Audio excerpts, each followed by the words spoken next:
Now, we come to Daniel 9, the final chapter that we're going to look at. And Daniel 9 consists of two parts.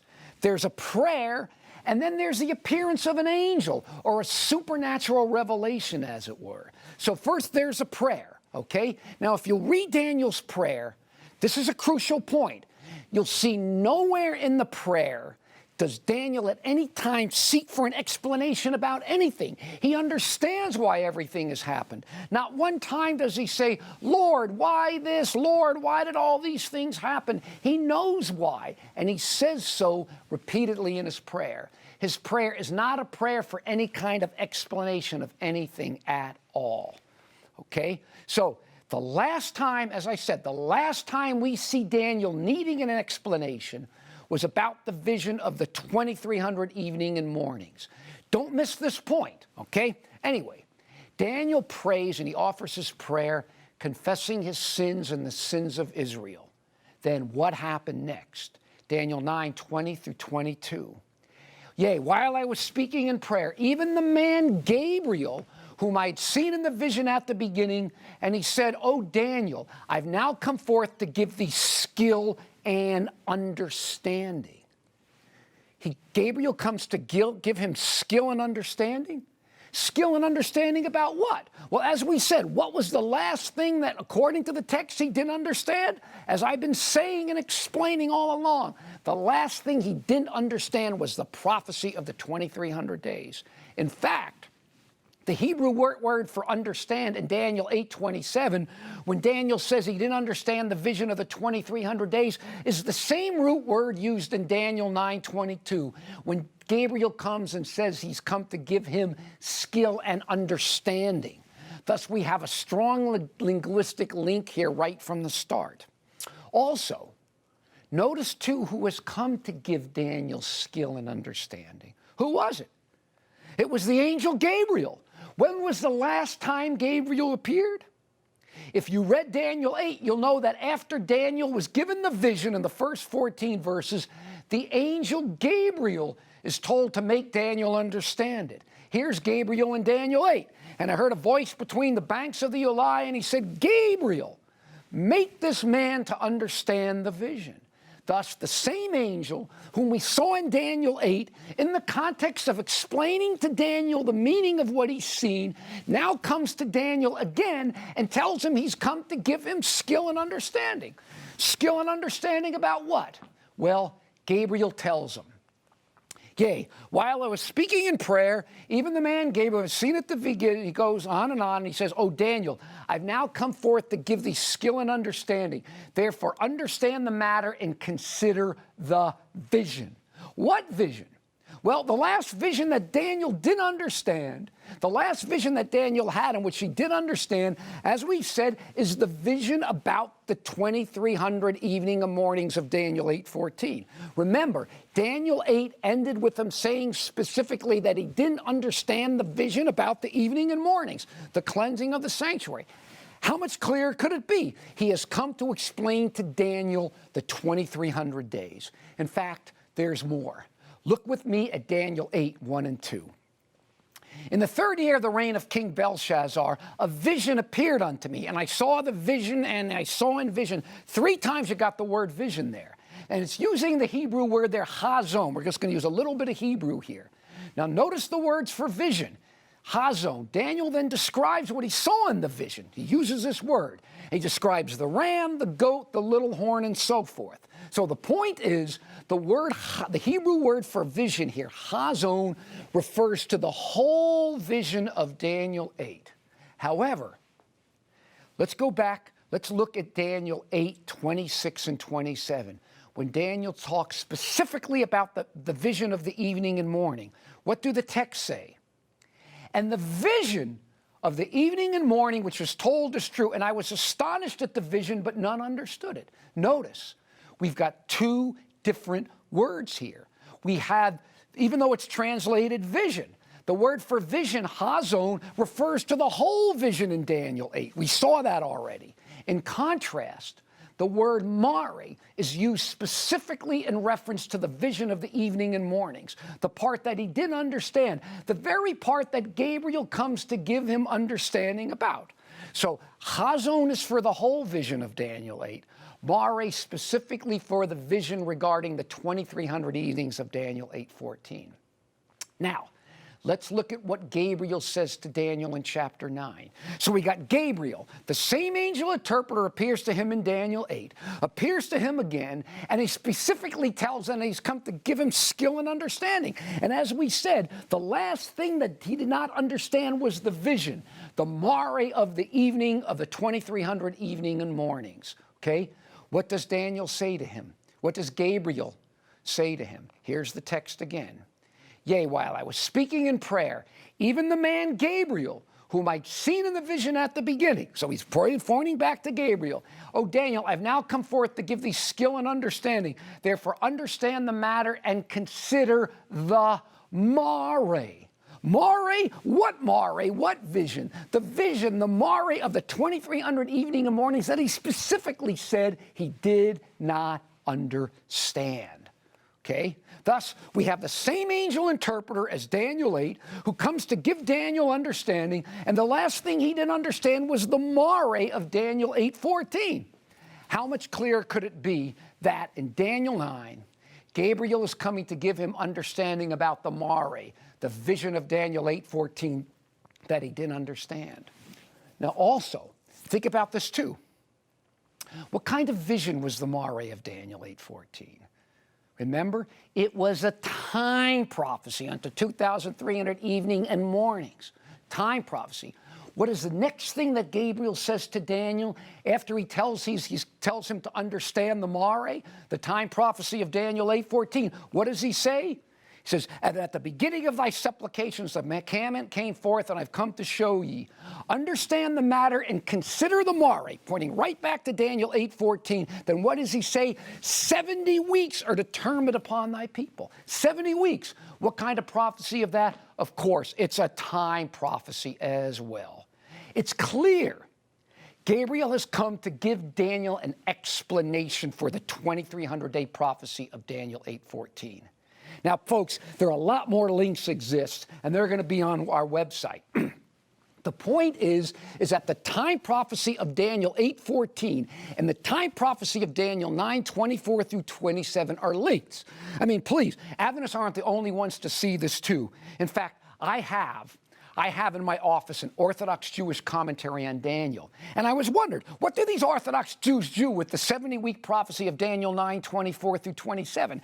And the fascinating thing is the first thing it does is it links it back to the mare of Daniel 8:14. In other words, they do the exact same thing, linking it as we do. I hope to put that page up on this website. Anyway, from this Orthodox commentary. Anyway, so where are we now? Where are we at this point?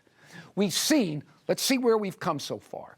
We've seen that the judgment of Daniel 7 is the same thing as the cleansing of the sanctuary in Daniel 8, and it happens sometimes after 1798, but before the second coming.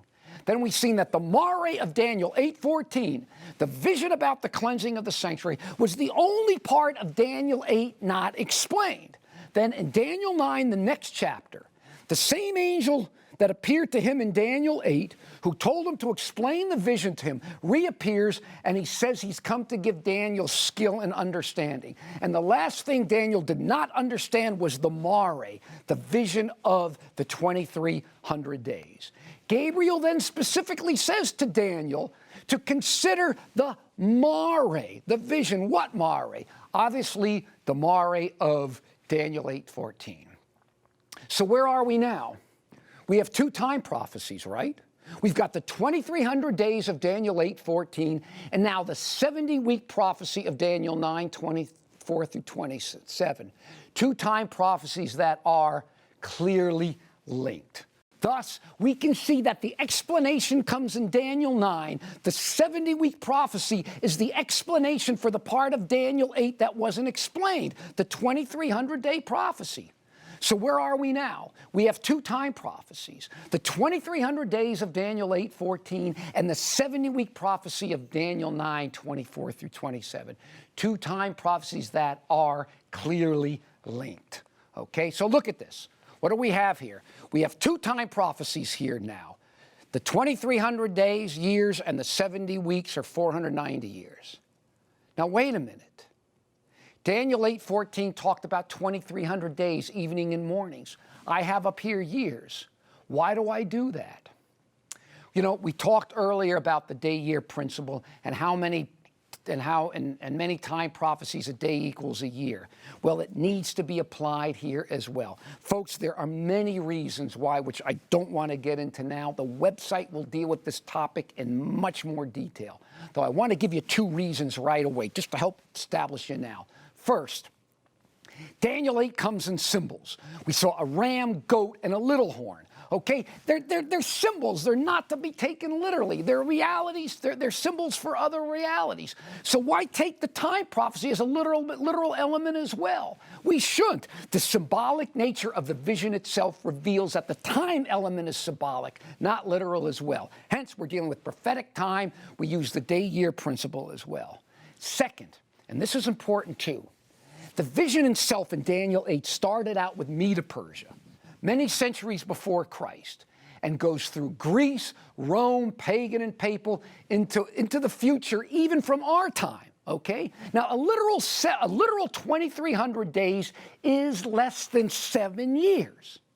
Now, think about this. How could the vision, which covers such a long span of history, climax with the time prophecy that covers less than 7 years? It really doesn't make sense. Apply the day-year principle, and suddenly, instead of 7 years, it turns into 2,300 years, a vast span of time that fits so much better the range and scope of the prophecy than does a mere 7 years itself. In fact, it's interesting. One ancient Jewish commentator even translated Daniel 8:14 with the word years, not days, because it was obvious to him that what's meant. It's the same here with the 70 weeks. I have 490 years. Why do I do that? Well, for starters, 70 weeks is 490 days. 7 weeks, 7 days a week, so 70 times 7, it's 490. Thus, with the day-year principle, it becomes 490 years. And please, folks, Adventists are hardly the only ones here to have applied the day-year principle to this prophecy. It has to be applied here as well. In fact, the prophecy makes no sense without it. And let me show you why. And to do this, I want to get into the last time prophecy that we're going to look at. I don't intend to spend much time on the details of this prophecy. We'll have more on the website. Instead, I want to focus on just the points that are important to us here, our immediate concern. And they're just 2 points: the starting date of the 70-week prophecy and to whom it points, okay? It's known as the 70-week prophecy of Daniel 9:24 through 27, though I'm going to focus on verse 25 for now. You know, there's plenty of good information on this, and we're going to put more on the website, so don't worry about all the details. But now remember, in Daniel 9:24, he gives him the 70-week prophecy, okay? 70 weeks are determined. Then in the next verse, he gives him more information. What does he say? 70 weeks are determined upon thy people. Know therefore and understand that from the going forth of the command to restore and rebuild Jerusalem until the Messiah the Prince, there shall be 7 weeks and 62 weeks.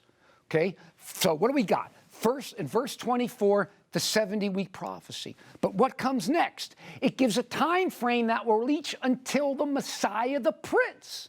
The Messiah the Prince? Who is the Messiah the Prince? Of course, Jesus of Nazareth. Again, folks, this is hardly an SDA interpretation that Christians all through the ages have seen this as Jesus. Now, the Messiah, the Prince Jesus, we know lived in an early part of what we call AD, Latin for the year of our Lord. What Lord is that? Of course, the Lord Jesus. And this is a fact that helps us understand this general time frame here, which is the early decades of what is known as the 1st century AD. So what do we have? We have the Messiah, the Prince Jesus, who lived in the 1st century AD, okay? It's pointing to the Messiah, the Prince. Now, the other thing we want to look at is the time prophecy itself, which, as we can see here, begins with the command to restore and rebuild Jerusalem unto the Messiah, the Prince, who was Jesus. And it will be from this command and restore Jerusalem unto the Messiah the Prince shall be 7 weeks and 62 weeks, or 69 weeks. So what do we have? Can you see a problem here? If you take the 69 weeks of the 70-week prophecy literally, while Jesus was alive, Jerusalem was not destroyed, nor was it destroyed any time right before his earthly ministry. Yet, if taken literally, we have to believe that about 1 year and 4 months before the ministry of Jesus, Jerusalem had been in ruins and a command had been given to rebuild it. That makes no sense at all. However, all you have to do, as in the other prophecy, time prophecy in Daniel 7, is apply the day-year principle here. If so, we have two time elements, the command to restore and rebuild Jerusalem and Jesus the Messiah. We have them separated by exactly 483 years, 69 of the 70 weeks. You do the math yourself, which, as we'll see quickly, fits history so much better than does the ludicrous notion that only 1 year and 4 months separates the command to rebuild Jerusalem and Jesus the Messiah. Plus, too, as we've seen, the 2300-day prophecy and the 70-week prophecy are closely related. In fact, they're really two parts of the same prophecy. So Gabriel came to Daniel in chapter 9, and after pointing him back to the time prophecy of Daniel 8:14, he then gave him another time prophecy, the 70 weeks. Thus, if the first one, the 2300 days, needed the day-year principle, the only sensible thing is to apply it to the other time prophecy as well. We've got the 2300-year prophecy and the 70 weeks, or the 490-year prophecy. The 2300 days, the 70 weeks, we have in both. First, it says that 70 weeks are determined. That's more the Hebrew. But the literal Hebrew, that's how it's translated. But the literal Hebrew word for determined is really cut off, and we'll come back to that in a minute. Thus, the 70 weeks, as we could see, are cut off. The 70 weeks, or the 490 years, are cut off. Cut off from what? Well, obviously from the larger time prophecy, the 2300 years. Hence, we can see more evidence about how closely related these two prophecies are. The 70 weeks is just a smaller part of the larger 2300-day prophecy. And because the 2300-day needs the day-year principle, the 70 weeks does as well. Plus, think about this too. How can you cut off 490 years from what is only 2300 days, which if taken literally is 6 years and 4 months? You can't. It makes no sense if taken literally. Hence, as long as you see the need for the day-year principle in Daniel 9:24 through 27, which you need to reach Jesus, then you have powerful evidence why you need the day-year principle for the 2300 prophecy as well. Anyway, it says that 70 weeks, or 490 years, are cut off from the 2300-year prophecy. But when does the prophecy begin? Well, we are immediately told. What does it say? Daniel 9:25. Know therefore and understand that from the command going forth to build Jerusalem until the Messiah the Prince, there shall be 6 weeks and 62 weeks. From the command to restore and rebuild Jerusalem unto the Messiah the Prince shall be 69 weeks. Thus, right off the bat, 69 of the 70 weeks are accounted for. If we apply the day-year principle, as we must, 483 of the 490 years are covered here. Now, the command to restore and rebuild Jerusalem, Daniel wrote after the ancient city had been destroyed by the Babylons, can be accurately dated to the year 457 BC. That was a date, by the way, that Isaac Newton used for this prophecy. The irony is this is really one of the more solid historical dates we have. It was kind of funny. I once read an article by somebody contesting this date. He gave all the arguments against 457, goes on and on and on. And what does he conclude? He concludes that the date is not 457, but 458. Okay? That's all he could come up with. And if you really get into it, you'll see that it's really only a difference of 6 months. That's it. We'll deal with this question on the website in more detail. But almost in most cases, if you look up this date, you will come to, at worst, 458 instead of 457. But the evidence is really strong for 458. Thus, 457. Thus, this is what we have so far. See what we've got here. Thus, the prophecy states that from the restore and rebuild Jerusalem, 457 BC, unto the Messiah the Prince, Jesus, will be 483 years. And as we said, the Messiah, the Prince, is Jesus. So it's no coincidence then that if you go from 457 BC and add 483 years, you come to 27 AD. You got to remember, allow for the conversion from BC to AD, which adds 1 year. So thus, instead of 26, which you would get if you simply subtracted 457 from 483, the date comes out to 27 AD. And our best records show that John the Baptist baptized Jesus in the Jordan River in 27 AD. That's when Jesus began his ministry. So what do we have? What have we got so far here? We've got 483 of the 490 years, 69 of the 70 weeks, 457 BC to AD 27. The fact that this points to Jesus is more proof of the day-year principle, because again, if we were dealing with literal time, a mere 69 weeks, the command to restore and rebuild Jerusalem wouldn't get us anywhere near the known dates of Jesus, which is the 1st century AD. With the day-year principle, that problem is solved. We believe that Jesus was baptized in AD 27. So what do we have here, though? What we have here, though, is 69 of the 70 weeks, or 483 of the 490 years taken. If we come to the full 490 years, this is what we get. We get this. 490 years, 457 BC to 34 AD. The last week, or the last 7 years, will bring you to 34 AD. Now, there are a couple other very important dates in the prophecy, but I don't want to get into here. They're not necessary for us right now. I want to instead to focus really only on the starting date of the 70-week prophecy, because that's all we really need for what we want to do now. The website itself will get into more details about the 70-week prophecy. But as you can see, if you go from 457 BC and add 490 years, remember the 0-year modification, you get AD 34 at the end of the 70-week prophecy. Now, don't miss this crucial point. What is the foundation of this prophecy? The 70-week and the 2300-day prophecy? For again, they're really the same prophecy. Instead of saying, what is the foundation? I should say, who is the foundation? And that is Jesus. The 70-week prophecy rests upon the dates of Jesus. If you want to debate the starting date of the 70-week prophecy, you can't go too far off, because if you did, you would come up with dates that were really not linked to the dates of Jesus.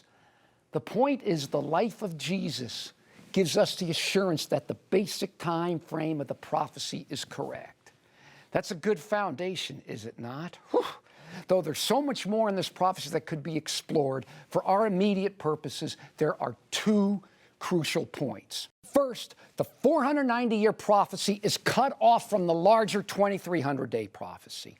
Second, the starting point of the 490 years, and hence the 2300 years, which was not given, we were not given a starting point in Daniel 8, is 457 BC. So look what we have here. 490 years, 457 BC to 34 AD, and 2300 years. The 490-year prophecy is cut off from the larger prophecy, the 2300 years of Daniel 8:14. Now, the whole idea of being cut off implies what? That they're two parts of the same thing. As I said, this is really one prophecy, but in two parts. Otherwise, the idea of cutting off makes no sense. You don't cut off 5 meters of a pipe that is not already part of a larger pipe. Thus, when we cut off the 490-year prophecy from the 2300 years, what do we get? You got 2300 minus 457. You come to 1843. I mean, you cut off or subtract, because isn't cutting off the same as subtracting? 457 from 2300, you get 1843. But what about 1844? Again, we're not dealing with the number line. We are dealing with the calendar, so you don't have the 0 year. So you put those numbers on the calendar, regarding them as years, and starting with 457 BC and going 2300 years, what do you get? What do you get? 457 BC, remembering 1 BC, 1 AD, 2300 years, 1844. What do you know? 1844. Now, folks, there were a lot of Bible students just before that time doing pretty much what we have done here, who expect something to happen in the mid-1840s. It wasn't just the Millerites. Look at this again. Notice with me a couple of things. First, the time frame 1844. It covers all the empires that we have talked about. As we saw, by the time of this prophecy, Babylon was pretty much out of the picture. The time frame, however, takes us through Medo-Persia, it takes us through Greece, it takes us through Rome, pagan and papal Rome, past the 1798 phase, right up through to where we are to 1844. Covers all of that. So a review of where we have been so far. Okay, we've got Babylon. Okay, we're going to do them all. Babylon, Medo-Persia, Greece, pagan and papal Rome, 1798, the judgment in heaven, which is this cleansing of the sanctuary, 1844, God's eternal kingdom. And remember what we saw earlier?